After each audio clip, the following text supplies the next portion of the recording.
Hi there. My name is Shannon McPhee, and I lead Yoga Nidra on my YouTube channel called Supernova Yoga Nidra. And if you've never heard of Nidra before, or maybe you've heard about it and are curious about what it's all about, this is the video for you. So you've probably heard of yoga before and have a good idea of how yoga works, or at least what might happen in a yoga class. Lots of breathing, maybe some stretching, maybe some other things depending on what style of yoga you go to. But the truth is that yoga is also the ancient practice of meditation. In fact, all the physical yoga postures came about because yogis wanted to be able to meditate longer. And if you haven't tried to meditate, after a while your back probably starts to hurt and things start to go numb. So by moving things around physically, yogis found that they were able to practice in stillness for a little bit longer. Yoga Nidra is a little bit different. Nidra actually means sleep in the language of Sanskrit. So Yoga Nidra is a deeply restorative practice. We actually do it while lying down at rest, and sometimes people actually do fall asleep while they are practicing Yoga Nidra. And this is perfectly okay. If our bodies need sleep most of all, that's what they're going to go and get. And the reason Nidra is so powerful today is that we are at all-time highs of chronic stress and anxiety all over the world. So if you feel stressed out from day to day, you're not alone. A lot of us feel that way. And scientists actually did a study because they wanted to figure out what was causing stress and anxiety to balloon out of control in the way that we are experiencing it now. And they found that social media actually plays a big role. Not only does social media make it look like our lives are less awesome than everybody else's, but it also kind of separates us from reality. We're looking at screens all the time and not connecting to people face to face, and we're not connecting to ourselves face to face. So what that does is it makes us all feel really disconnected and broken. In fact, the World Health Organization estimates that globally, about 300 million people are living with depression today. And those are people who are probably at the stage of depression. That doesn't include all of us that just feel anxious from time to time and get through it and move on, but still don't quite feel that things are maybe as good as they could be, or not as at peace as we could be. So we end up feeling all discombobulated and disconnected, and really we feel broken.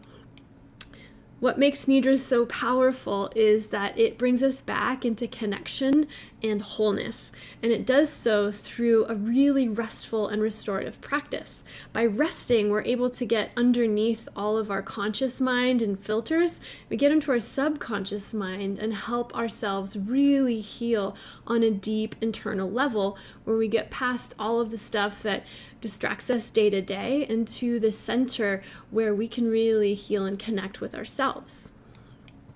This connection is integral to what we're all seeking inside. When we're looking outside for answers, maybe some kind of new clothing, a new car, another new friend, something distracting and delicious, those work for a little while. But the kind of healing we get in Yoga Nidra really restores us at depths that go beyond all of those surface band-aids. And beyond all of that, we get to even connect with our true self inside. It's pretty powerful stuff. So the practice of Nidra is a journey within. We're not incomplete now. We don't need all of the other things that we're sold day to day. We really just need to find who we are inside. We don't need to change who we are. We already are whole inside. And Yoga Nidra helps us really understand that by resting and connecting with ourselves. One of the most powerful tools that we experience in a Yoga Nidra practice is something called a sankalpa. I have another video all about sankalpa if you'd like to learn about it on its own, but I guide people on how to set their sankalpa for their practice, and it really helps us unlock our heart's greatest desire and enables us to transform what's holding us back into something that sets us free. So I'd encourage you to check that video out if you're interested, or just practice some Nidra and you'll be able to find your sankalpa and feel that connection for yourself. Once we set our sankalpa, we explore our physical body. This is called annamaya kosha, and typically this is done by a rotation of consciousness that's guided through our physical body. So you feel different places in your body as guided. You don't have to worry about remembering anything. You just stay present, notice what you feel, and this can be really healing because so many of us live in our heads nowadays, especially with all the screens that we're looking at. And by connecting our consciousness and awareness to our physical body, we reconnect with that layer of our human experience. It's really restful, restorative, and healing. After that, we move into pranamaya kosha, our layer of energy and breath. This can sound a little bit esoteric, maybe a bit strange, especially for us in the West, in the US and Canada. Sometimes we don't really understand how to connect with our energy and breath, and you don't have to. It's something that we just experience, and with guidance, we can start to really hone in on each breath and how that connects us back to the present. And with the Yoga Nidra practice, you don't have to worry about getting yourself through it. You just move through the practice however it unfolds for you in that moment. After our energy and breath, we connect to our thoughts and emotions in a layer called manomaya kosha. You don't need to worry about all these fancy names, but in our thoughts and emotions, we explore how we typically get stuck in craving and aversion. We want something good and we want to push away what's bad. So once we're in a deeply restful state of Yoga Nidra, we can look at how our minds react to wanting some things and pushing other things away. And we connect those into a bigger whole that helps us see the big picture and really feel the completeness of our human experience to help us move past needing some things and rejecting others. It's really cool. From there, we move into Vijnanamaya Kosha, our layer of insight or wisdom. This is where things get really curious. You can be guided in different ways through your insight layer, but typically this is where we really start to connect with our inner truth. It's different every time in every practice, depending on what might be happening for you. So you can listen to the same Yoga Nidra journey and have a whole different experience from time to time, depending on what's going on in your body. Our subconscious has so much information hidden in it that we don't usually get to access. So this part of our Nidra experience can be a little bit like lucid dreaming, where your mind is really connecting with what is known inside of you, but your conscious mind tries to filter out and away. From there, we notice where we feel connection. This is typically called the bliss layer or Anandamaya Kosha, and it's pretty hard to cue ourselves to feel blissful, but the truth is, where we find connection, we do find healing and peace. So maybe you feel connection in different ways from practice to practice, but there's always space for you to explore that in Yoga Nidra. Following that, we really find our true selves. All of these layers are like lampshades that hide a little bit of the light inside of us.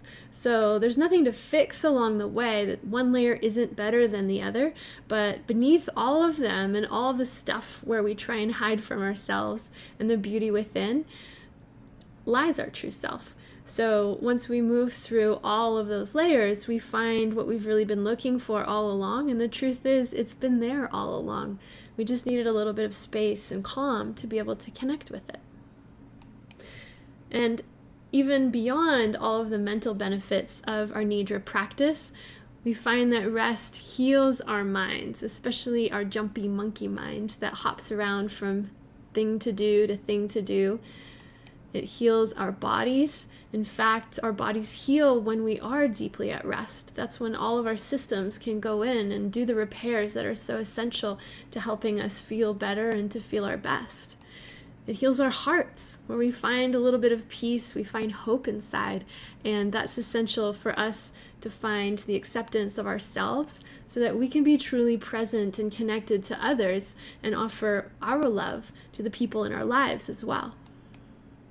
So Nidra is incredible because it's a natural remedy. You don't need to be taking any medicines, although sometimes medicines are essential for people who are working through depression. But this practice can be complementary. There's not going to be any side effects to adding it into whatever you're doing to heal or to adopting it to heal yourself. these feelings are just a short rest away. And maybe you feel like you're not working through anything really hard right now, and that's awesome for you. But still, letting your body rest deeply while exploring the wisdom within yourself can be quite enlightening. With Nidra, we get to tune into our own truth.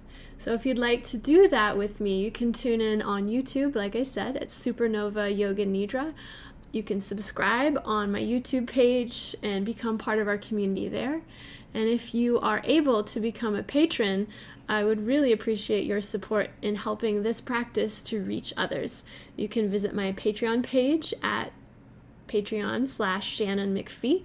There's all kinds of different goodies available to you if you are able to become a patron. And if you are interested in something not available yet, let me know. I'd love to connect with you to find out how this practice can help you and how we can help reach others together.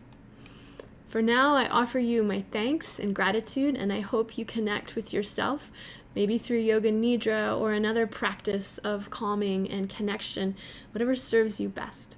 Namaste.